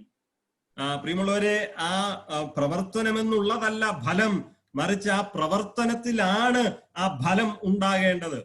What I mean to say is, ഞാൻ പറയുവാൻ അർത്ഥമാക്കിയത് എന്താണെന്ന് വെച്ചാൽ, now what I am doing is a ministry. ഞാൻ ഇപ്പോൾ ചെയ്യുന്നത് ഒരു പ്രവർത്തനം, ഒരു ശുശ്രൂഷയാണ്. But the fruit is love, joy, peace, long suffering, etc. എന്നാൽ ഫലം എന്നുള്ളത് സ്നേഹവും സന്തോഷവും ദീർഘക്ഷമയും ഒക്കെയാണ്. Now in this ministry, if I love the Lord and if I do it with love to you and will bring and reap joy and peace and long suffering within the ministry, connecting to the Lord and connecting to the believers in spirit, that fruit which is within the ministry is actually the fruit. ഞാൻ ഈ ശുശ്രൂഷ ചെയ്യുമ്പോൾ ഞാൻ അത് ചെയ്യുന്നത് ദൈവത്തോടുള്ള സ്നേഹവും എന്റെ ശുശ്രൂഷയിൽ ഞാൻ ശുശ്രൂഷ ചെയ്യുന്നവരോടുള്ള സ്നേഹവും ഉണ്ടെങ്കിൽ ആ ശുശ്രൂഷയിൽ ഇതുപോലെ സന്തോഷവും ദീർഘക്ഷമയും ഒക്കെയും ഉളവാകുന്നുവെങ്കിൽ, ഈ ശുശ്രൂഷ മുഖാന്തരം അത് ആത്മാവിൽ ഈ ഫലങ്ങളൊക്കെയും ഉളവാകുന്നുവെങ്കിൽ, ഈ ഫലം ആ ശുശ്രൂഷയ്ക്കുള്ളിൽ ഉണ്ട് എന്ന് പറയുവാനായിട്ട് സാധിക്കും. And like this, any ministry can become fruitful, but ministry by itself is not the fruit. ഈ നിലയിൽ എല്ലാ ശുശ്രൂഷകളും ഫലപ്രദമായി തീരുവാൻ, ഫലമുളവാക്കി തീരുവാൻ ഇടയായി തീരും. എന്നാൽ ഒരിക്കലും ശുശ്രൂഷകൾ ആ നിലയിൽ ഫലങ്ങളല്ല. Now brother is translating. ഇപ്പോൾ ഞാൻ പരിഭാഷ ചെയ്തുകൊണ്ടിരിക്കുകയാണ്. That's not a fruit. അതൊരിക്കലും ഒരു ഫലമല്ല. But if he is translating for the name of the Lord, for the sake of the Lord, because of his love, because of his gratitude to the Lord, and because of his love for the fellow believers, there is the fruit. എന്നാൽ ആ ഒരു ശുശ്രൂഷ ഞാൻ ചെയ്യുന്നത് ദൈവത്തോടുള്ള സ്നേഹനിമിത്തം, ദൈവനാമത്തിനു വേണ്ടിയാണെങ്കിൽ, ദൈവത്തോടുള്ള നന്ദി നിമിത്തമാണെങ്കിൽ, അല്ലെങ്കിൽ കൂട്ടുവിശ്വാസികളോടുള്ള സ്നേഹം നിമിത്തമാണെങ്കിൽ, അവിടെ നമുക്ക് ആ ഫലം കാണുവാനിടയായിട്ട് തീരും. Dear brethren, most of us are happy with our activity, and activities are not the fruit. When the Lord cursed the fig tree which had lot of leaves but no fruit, you need to know Israel at that time was full of activity without fruit. പ്രിയമുള്ളവരെ, ഇവിടെ നമുക്ക് മനസ്സിലാക്കുവാൻ സാധിക്കേണ്ട കാര്യം എന്നുള്ളത് ഒരിക്കലും പ്രവർത്തനങ്ങളല്ല ഫലമെന്നുള്ളത്. കർത്താവ് ശപിച്ച അത്തിവൃക്ഷത്തിന്റെ ചരിത്രം നാം നോക്കുകയാണെങ്കിൽ അതിൽ മുഴുവൻ ഇലകൾ ഉണ്ടായിരുന്നു, എന്നാൽ അതിൽ ഫലമില്ലാത്ത ഒരു അനുഭവമായിരുന്നു ഉണ്ടായിരുന്നത്. ആ കാലത്ത് ഇസ്രായേലിനോടുള്ള ബന്ധത്തിൽ ഇസ്രായേലിൽ നിറയെ പ്രവർത്തനങ്ങൾ അങ്ങിങ്ങുണ്ടായിരുന്നു, എന്നാൽ അവരിൽ നിന്നും ഫലം കാണുവാനിടയായിട്ട് തീർന്നിരുന്നില്ല. So what we need to know is that, am I really loving the Lord when doing the ministry? എന്നാൽ ഇവിടെ നാം മനസ്സിലാക്കേണ്ട ഒരു വസ്തുത, നാം ഒരു ശുശ്രൂഷ ചെയ്യുമ്പോൾ, ഒരു പ്രവർത്തനം ചെയ്യുമ്പോൾ, ഞാൻ യഥാർത്ഥത്തിൽ ദൈവത്തെ സ്നേഹിക്കുന്നുണ്ടോ? Am I being attracted or pulled by the Lord to the word to read, or am I reading the word because I have to give a message tomorrow? ഞാൻ പൂർണ്ണമായ നിലയിൽ ദൈവത്താൽ ആകർഷിക്കപ്പെട്ടിട്ടാണോ, അല്ലെങ്കിൽ പൂർണ്ണമായ നിലയിൽ ദൈവത്തെ സ്നേഹിച്ചിട്ടാണോ തിരുവചനം വായിക്കുന്നത്, അതോ എനിക്കൊരു സന്ദേശം കൊടുക്കാനുണ്ട് അതുകൊണ്ടാണോ ഞാൻ ദൈവവചനം വായിക്കുന്നത്? Oh dear brethren, this is very, very different. These two things are entirely two things. പ്രിയമുള്ളവരെ, ഈ രണ്ട് കാര്യങ്ങളും വളരെ വളരെ വ്യത്യാസപ്പെട്ടിരിക്കുന്ന കാര്യങ്ങളാണ്. ഇത് രണ്ടും ഒരേ കാര്യം ഒരിക്കലുമല്ല, വ്യത്യസ്തമായ കാര്യങ്ങൾ തന്നെയാണ്. When I was in Navy, I had an opportunity to work in Doulos for 1 or 2 weeks.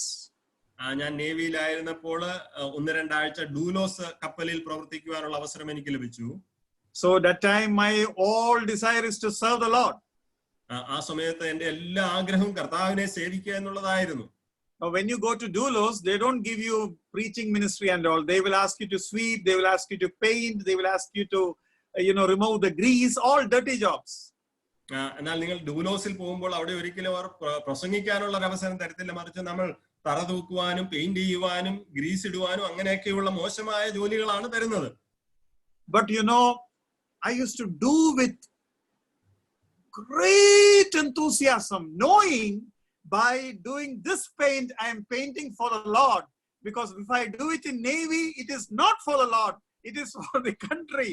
Oh, I thank you, my Lord, I can paint, I can do many, many things for the Lord. Everything I do in Doulos, I do it for the Lord. That is the thinking within me. And that love, that joy, that peace, that willingness to suffer. You will not believe, I used to change my dangri, that is a thick cloth, 3 times a day because I used to drip. Wherever I walk, I used to drip. That much sweat would go. And I was so happy working in Doulos for 2 weeks. എന്നാൽ പ്രിയമുള്ളവരെ, ആ ഡൂലോസിൽ എനിക്ക് ഈ നിലയിലുള്ള ഒരു ജോലികൾ ലഭിച്ചപ്പോൾ ഞാൻ വളരെയധികം സന്തോഷത്തോടുകൂടി അതിനെ സ്വീകരിക്കുവാൻ തക്കവണ്ണം ഇടയായി. കാരണം എനിക്ക് അറിയാമായിരുന്നു, ഇത് ഞാൻ ദൈവത്തിനു വേണ്ടിയാണ്, കർത്താവിന് വേണ്ടിയാണ് ഈ വേലകളൊക്കെയും ചെയ്യുന്നത്.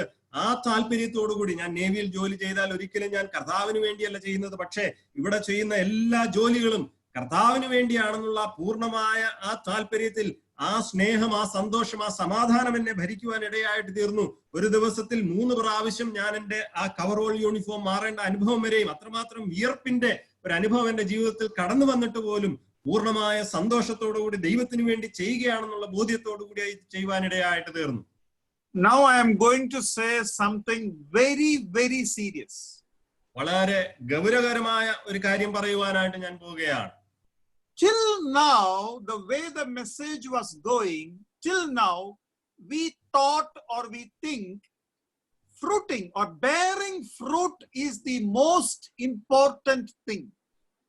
നാം ഇതുവരെയും ഈ സന്ദേശം തുടർന്ന് പോകുന്നതനുസരിച്ച് നാം കരുതിയത് ഫലം കായ്ക്കുക എന്നുള്ളതാണ് ഏറ്റവും പ്രാധാന്യം അർഹിക്കുന്ന വിഷയം എന്നുള്ളതായിരുന്നു. But I want to make this statement. The priority is to abide. The priority is to abide in the vine than to produce the fruit. എന്നാൽ പ്രിയമുള്ളവരെ, ഈ ഒരു കാര്യം ഞാൻ പ്രസ്താവിക്കുവാൻ പോകുന്നു. ഇവിടെ മുൻഗണന എന്നുള്ളത് അല്ലെങ്കിൽ പ്രാമുഖ്യം കൊടുക്കേണ്ട വിഷയം എന്നുള്ളത് വസിക്കുക എന്നുള്ളതാണ്. ആ കൊമ്പിൽ വസിക്കുക എന്നുള്ളതാണ് ഏറ്റവും പ്രാധാന്യം അർഹിക്കുന്ന വിഷയം, ഫലം കായ്ക്കുന്നതിൽ ഉപരിയായിട്ട്. Why I said that? എന്തുകൊണ്ടാണ് ഞാൻ അങ്ങനെ പറഞ്ഞത്? You know, if you don't bear fruit, God will raise you up. നിങ്ങൾ ഫലം കായ്ച്ചില്ല എങ്കിൽ ദൈവം നിങ്ങളെ മുകളിലേക്ക് മാറ്റും. If you bear fruit, God will prune you.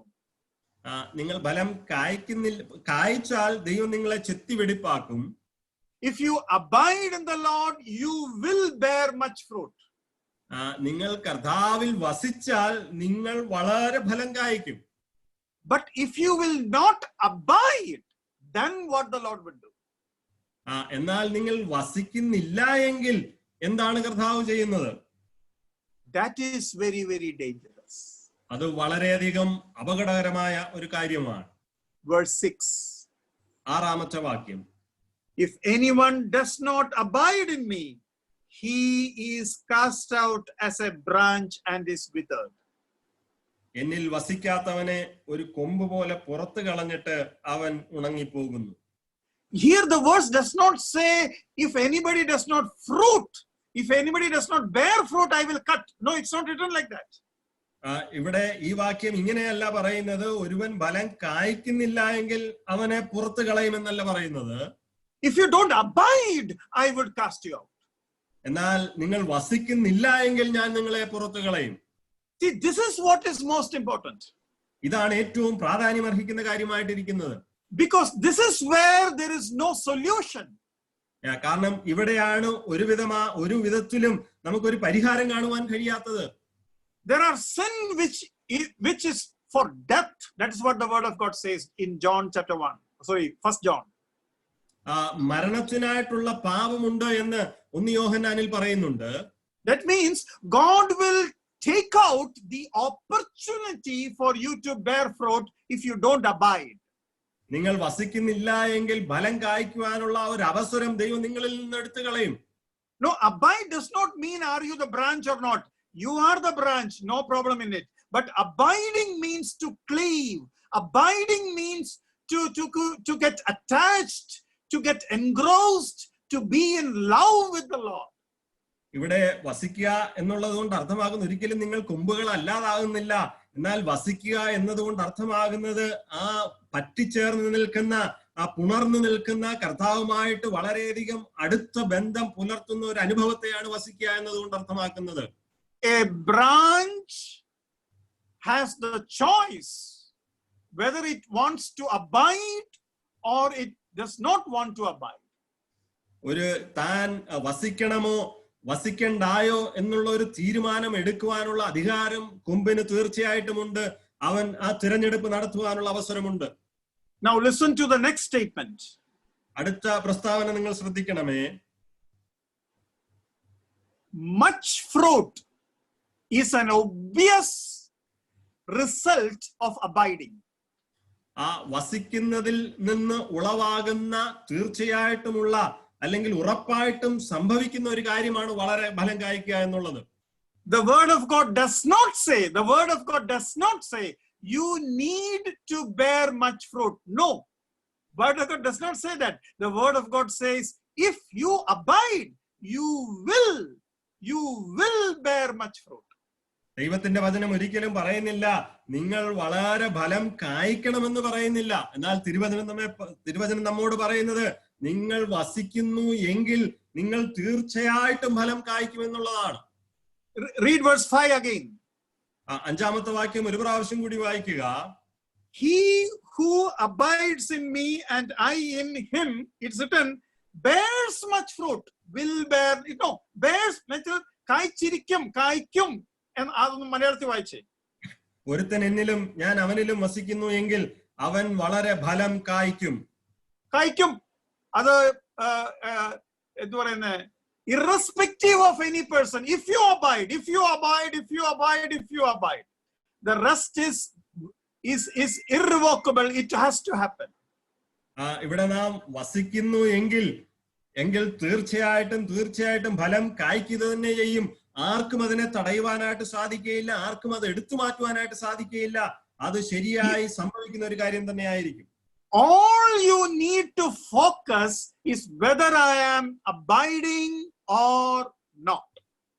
നിങ്ങൾ ശ്രദ്ധിക്കേണ്ട ഒരേ ഒരു കാര്യം എന്നുള്ളത് ഞാൻ വസിക്കുന്നുവോ ഇല്ലയോ എന്നുള്ളതാണ്. By the word abiding, what I mean is that a attraction, a thirst for the Lord, a thirst to read the word of God, a thirst to meditate, a thirst to a great desire, a pulling, a continuous attraction of the Lord in your heart. You love him, you want to talk to him. That is the abiding state. ഈ വസിക്കുക എന്നുള്ളത് കൊണ്ട് ഞാൻ അർത്ഥമാക്കുന്നത് ആ കർത്താവിനോടുള്ള ഒരു ദാഹം, ദൈവത്തിന്റെ വചനം വായിക്കുവാനുള്ള ഒരു ദാഹം, ധ്യാനിക്കുവാനുള്ള ഒരു ദാഹം, കർത്താവിനോട് കൂടുതൽ ആകർഷിക്കപ്പെടുവാനുള്ള ഒരു ത്വര നമ്മിൽ നിന്ന് തന്നെ ഉളവാകുന്ന, എപ്പോഴും കർത്താവുമായിട്ടുള്ള ഒരു ആത്മബന്ധത്തിൽ തുടരുന്ന, ഒരു അഭേദ്യമായ ഒരു ബന്ധത്തിൽ തുടരുവാൻ കാക്ഷിക്കുന്ന ഒരു അനുഭവത്തെയാണ് വസിക്കുക എന്ന് പറയുന്നത്. A strict, disciplined believer may have a ritual or a strict way of meditating and praying. I am not saying even that. This should happen out of a great thirst within you, which is a complete operation of the Spirit. ഒരു കൃത്യമായ ചിട്ടയുള്ള ഒരു വ്യക്തി തന്റെ ദൈവവചന പഠനത്തിലും ധ്യാനത്തിനും വളരെ കൃത്യമായ ഒരു ചിട്ട പാലിക്കുക തന്നെ ചെയ്യും. എന്നാൽ അതുപോലുമല്ല വേണമെന്ന് ഞാൻ ഉദ്ദേശിക്കുന്നത്. മറിച്ച് നാം ആ തിരുവചനം വായിക്കേണ്ടത് ചിട്ടയിൽ നിന്നുളവാകുന്നതല്ല, മറിച്ച് നമുക്ക് ദൈവത്തോടുള്ള ആ ഒരു ആഗ്രഹത്തോടും ആ ഒരു താല്പര്യത്തിൽ നിന്നും നമ്മുടെ ആത്മാവ് നമ്മെ പ്രേരിപ്പിക്കുന്നതിൽ നിന്നും ഉളവാകുന്ന ഒരു അനുഭവത്തിൽ നിന്നായിരിക്കണം. I think this is a very good example. We don't open our WhatsApp and YouTube and Facebook out of discipline. I want to open my Facebook 20 times a day. No, we don't open our YouTube and WhatsApp 20 times a day out of discipline, but out of a inner influence. Something is pulling us to have a check on it again and again and again and again and again. That kind of a thing really happens. It's a very practical thing, a real thing. Time to spend with the Lord is something continuously within you. Every gap you find a moment to talk with your Lord in love and in great reverence.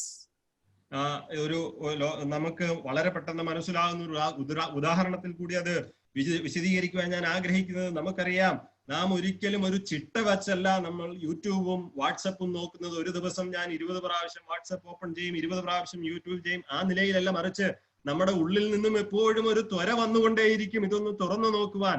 അതേ ഒരു താല്പര്യം, അതേ ഒരു ആകർഷണം, അതേ ഒരു ഉള്ളിൽ നിന്നും കടന്നു വരുന്ന ഒരു ഉത്തേജനമായിരിക്കണം ദൈവവചനം വായിക്കുവാനും ദൈവത്തോട് സംസാരിക്കുവാനും. നമ്മുടെ ഉള്ളിൽ നിന്നും കടന്നു വരുന്ന ഒരു അഭിവാഞ്ഛയായിരിക്കണം ദൈവത്തോടുള്ള നമ്മുടെ ആ ബന്ധം എന്നുള്ളത്. Now the word of God very clearly says, if you don't abide or if you don't have that great desire in you, you are in risk of being cast out. Means the opportunity to bear fruit can cease. ഇവിടെ ദൈവത്തിന്റെ വചനം വളരെ വ്യക്തമായിട്ട് നമ്മെ പഠിപ്പിക്കുന്നത്, നമുക്ക് ആ നിലയിൽ വസിക്കുവാൻ ഒരു താല്പര്യമില്ല എങ്കിൽ, ആ നിലയിൽ ദൈവവുമായിട്ട് ഒരു ബന്ധം പുലർത്തുവാനുള്ള അഭിവാഞ്ഛ നമ്മുടെ ഉള്ളിൽ ഇല്ല എങ്കിൽ, നാം പുറത്ത് കളയപ്പെടുന്ന ഒരു ഭീഷണിയിലാണ് അതിന്റെ അർത്ഥമെന്നുള്ളത് നമുക്ക് ഫലം കായ്ക്കുവാനുള്ള അവസരം നിന്നു പോകുവാനിടയായിട്ട് തീരും. Now, in this context is what 1 Corinthians chapter 11 verse 30 says, some of you are weak, some of you are sick, and some of you are sleeping or you are dead. This is applicable in every area of life, not only with the errors of taking part from the Lord's table. ഇതിനോടുള്ള ബന്ധത്തിലാണ് നാം 1 കൊരിന്ത്യർ 11-ാം അധ്യായത്തിന്റെ 30-ാം വാക്യത്തിൽ നാം വായിക്കുന്നത്, ഇത് ഹേതുവായി നിങ്ങളിൽ പലരും ബലഹീനരും രോഗികളുമാകുന്നു, അനേകരും നിദ്ര കൊള്ളുന്നു. ഇത് കേവലം തിരുവത്താഴത്തോടുള്ള ബന്ധത്തിൽ നാം തെറ്റായി അതിനെ എടുക്കുമ്പോൾ മാത്രമല്ല, നമ്മുടെ ജീവിതത്തിന്റെ എല്ലാ മേഖലകളിലും ഇത് പ്രായോഗികവും പ്രാവർത്തികവുമാകുമെന്ന് നാം മനസ്സിലാക്കേണ്ടത് ആവശ്യമാണ്. Dear brethren, this is where I was struggling with the Lord. Am I in love with the Lord? Even if I have a strict routine of sitting with the Lord, I have an allocated time for it, that's good. But a continuous desire to communicate with Him, to listen, to read, to taste the word of God like honey. And if that is not there, the word abiding is not happening, and the Lord don't want your so-called ministry. ഈ ഒരു മേഖലയിലാണ് എനിക്ക് വളരെയധികം ആത്മസംഘർഷം കർത്താവുമായിട്ട് ഉണ്ടാകുവാൻ ഇടയായിട്ട് തീർന്നത്. അതെ, തീർച്ചയായിട്ടും എനിക്ക് ദൈവവചനം വായിക്കുവാൻ ഒരു സമയമുണ്ട്, എല്ലാ കാര്യത്തിനും ക്രമങ്ങളുണ്ട്. എങ്കിലും ഇതൊക്കെയും ഞാൻ ചെയ്യുന്നത് ദൈവത്തിൽ നിന്നുള്ള സ്നേഹം, ദൈവത്തോടുള്ള സ്നേഹം മുഖാന്തരമാണോ? ശരിയായി ദൈവത്തിന്റെ വചനം വായിക്കുവാനുള്ള ഒരു താല്പര്യം, ഒരു ആകർഷണീയത എന്റെ ഉള്ളിലുണ്ടോ?